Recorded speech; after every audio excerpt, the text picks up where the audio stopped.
ತರಗತಿಯ ಸಿ ವಿಭಾಗದ ಮಕ್ಕಳಾದ ನಾವು ಯುವಶಕ್ತಿಯ ಬೆಳಕು ಎಂಬ ಸಣ್ಣ ನಾಟಕವನ್ನು ಮಾಡುತ್ತಿದ್ದೇವೆ. ಯುವಶಕ್ತಿಯ ಬೆಳಕು, the light off youth power. Character: teacher character is done by ಪುಣ್ಯ. Swami Vivekananda character is done by Sujan. Narrator character is done by Hashini. Curious student character is done by Danush. Thoughtful girl character is done by Sajashri. ಇದು ಒಂದು ಸಾಮಾನ್ಯ ಶಾಲಾ ದಿನ. ವಿದ್ಯಾರ್ಥಿಗಳು ತರಗತಿಯಲ್ಲಿ ಕುಳಿತಿದ್ದಾರೆ, ಆದರೆ ಅವರಲ್ಲಿ ಹಲವಾರು ರಾಷ್ಟ್ರೀಯ ಯುವ ದಿನ ಬಗ್ಗೆ ತಿಳಿದಿಲ್ಲ.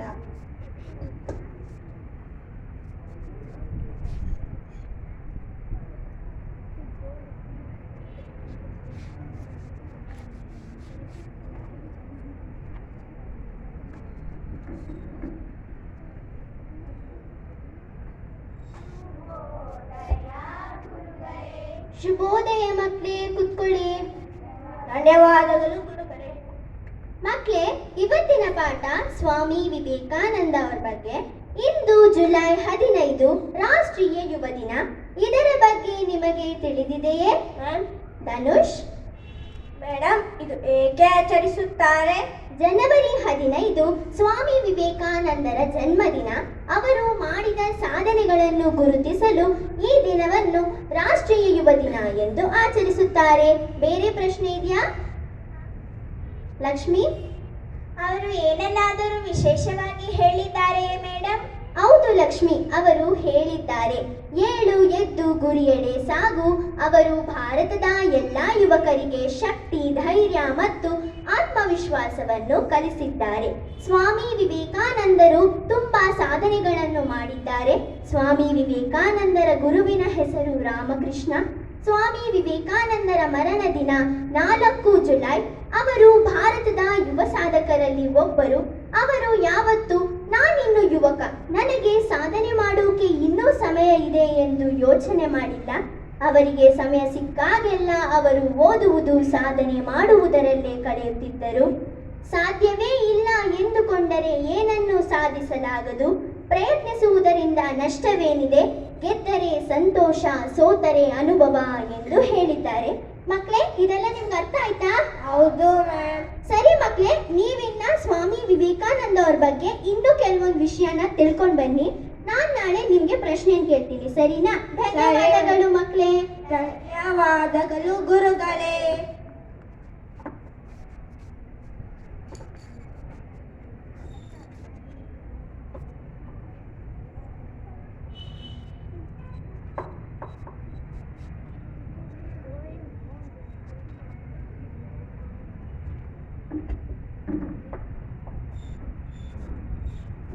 ಅಂದು ಧನುಷ್ ಮನೆಗೆ ಹೋಗುತ್ತಾನೆ. ಶಾಲೆಯಲ್ಲಿ ನಡೆದ ಎಲ್ಲಾ ವಿಷಯವನ್ನು ನೆನಪಿಸಿಕೊಳ್ಳುತ್ತಾನೆ. ನೆನಪುಗಳಲ್ಲಿ ತೇಲುತ್ತಾ ನಿದ್ದೆಗೆ ಜಾರುತ್ತಾ ಅವನ ಕನಸಿನಲ್ಲಿ ಸ್ವಾಮಿ ವಿವೇಕಾನಂದ ಕಾಣಿಸುತ್ತಾರೆ.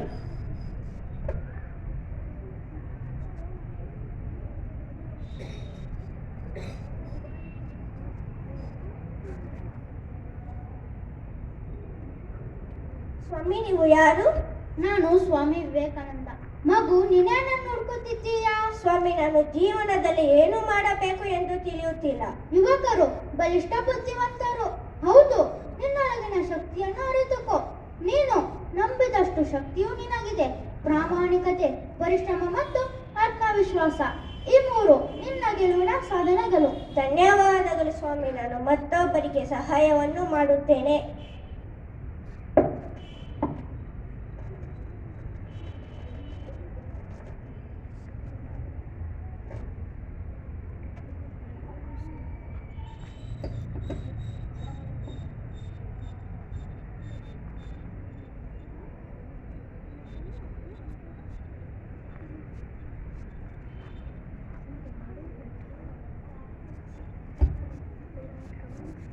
ಮರುದಿನ ಬೆಳಗ್ಗೆ ಧನುಷ್ ತರಗತಿಗೆ ಬರುತ್ತಾನೆ.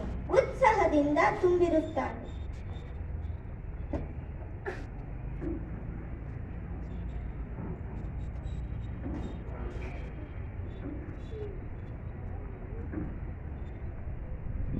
ಶುಭೋದಯ ಗುರುಗಳೇ.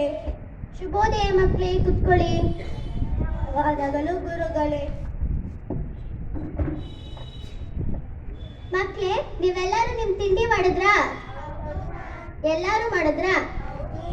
ಸರಿ, ಯಾರಾದ್ರೂ ಹೇಳ್ತೀರಾ ಏನ್ ತಿಂಡಿ ಮಾಡಿದ್ರಿ ಅಂತ? ಕಿರಿಚ್ಬೇಡಿ. ಬಾನು? ಮ್ಯಾಮ್, ನಾನು ಚಪಾತಿ ತಿಂದೆ ಮ್ಯಾಮ್. ಭಾನು ಚಪಾತಿ ತಿಂದಿದ್ದಾಳೆ. ಕಮಲಿಕಾ? ನಾನು ದೋಸೆ ತಿಂದೆ ಮ್ಯಾಮ್. Dosa, very good. ವರ್ಷ? ಮ್ಯಾಮ್, ನಾನು ಇಡ್ಲಿ ತಿಂದೆ ಮ್ಯಾಮ್. ಇಡ್ಲಿ. ಓಕೆ, ಹಂಗಂದ್ರೆ ಎಲ್ಲರೂ ತಿಂಡಿ ತಿಂದಿದ್ದೀರಾ? ಹೌದು ಮ್ಯಾಮ್. ಹಂಗಂದ್ರೆ ಎಲ್ಲರೂ ಎನರ್ಜೆಟಿಕ್ ಆಗಿರ್ತೀರಾ? ಹೌದು ಮ್ಯಾಮ್. ಸರಿ ಮಕ್ಕಳೇ, ನಾನು ನಿನ್ನೆ ನಿಮ್ಗೆ ಸ್ವಾಮಿ ವಿವೇಕಾನಂದ ಅವ್ರ ಬಗ್ಗೆ ಇನ್ನೂ ಕೆಲವೊಂದು ವಿಷಯನ ತಿಳ್ಕೊಂಡ್ ಬರಕ್ ಹೇಳಿದ್ದೆ. ಎಷ್ಟು ಜನ ಕಲ್ತಿದ್ದೀರಾ? ಮ್ಯಾಮ್, ವೆರಿ ಗುಡ್ ಮಕ್ಕಳೇ, ಎಲ್ಲರೂ ಕಲ್ತಿದ್ದೀರಾ. ಬರೀ ಕನ್ನಡದಲ್ಲೇ ಅಂತ ಅಲ್ಲ ಮಕ್ಕಳೇ, ಎಲ್ಲಾ ವಿಷಯದಲ್ಲೂ ನೀವು ಹೀಗೆ ಇರಬೇಕು. ಮತ್ತೆ ಎಲ್ಲಾ ಶಿಕ್ಷಕರ ಮಾತು ಕೂಡ ನೀವು ಹೀಗೆ ಕೇಳಬೇಕು. ಸರಿನಾ? ಸರಿ ಮ್ಯಾಮ್. ಈಗ ನಾನು 2 ಪ್ರಶ್ನೆ ಕೇಳ್ತೀನಿ, ಒಂದೊಂದಾಗಿ ಕೇಳ್ತೀನಿ. ಉತ್ತರ ಕೊಟ್ಟಿದ್ದವರು ಕೈ ಮೇಲೆ ಮಾಡಿ ಉತ್ತರನ ಹೇಳಬೇಕು. ಸರಿನಾ? ಮೊದಲನೇ ಪ್ರಶ್ನೆ, ಸ್ವಾಮಿ ವಿವೇಕಾನಂದರ ಬಾಲ್ಯದ ಹೆಸರೇನು ಮಕ್ಕಳೇ? ಮ್ಯಾಮ್, ಖುಷ್ಬು? ಮ್ಯಾಮ್, ಸ್ವಾಮಿ ವಿವೇಕಾನಂದದ ಬಾಲ್ಯದ ಹೆಸರು ನರೇಂದ್ರ. ಅದು ಸರಿಯಾದ ಉತ್ತರ. ಚಪ್ಪಾಳೆ. ಮತ್ತೊಂದು ಪ್ರಶ್ನೆ, ಸ್ವಾಮಿ ವಿವೇಕಾನಂದರ ತಂದೆ ಮತ್ತು ತಾಯಿಯ ಹೆಸರೇನು? ಅಮರಾವತಿ? ಸ್ವಾಮಿ ವಿವೇಕಾನಂದರ ತಂದೆ ಹೆಸರು ವಿಶ್ವನಾಥ್ ದತ್ತ ಮತ್ತೆ ತಾಯಿ ಹೆಸರು ಭುವನೇಶ್ವರಿ ದೇವಿ. ಅದು ಕೂಡ ಸರಿಯಾದ ಉತ್ತರ. ಚಪ್ಪಾಳೆ.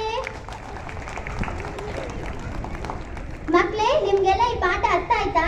ಹೌದು ಮ್ಯಾಮ್. ಇಷ್ಟ ಆಯ್ತಾ? ಹೌದು ಮ್ಯಾಮ್. ಸರಿ, ಯಾರಾದ್ರೂ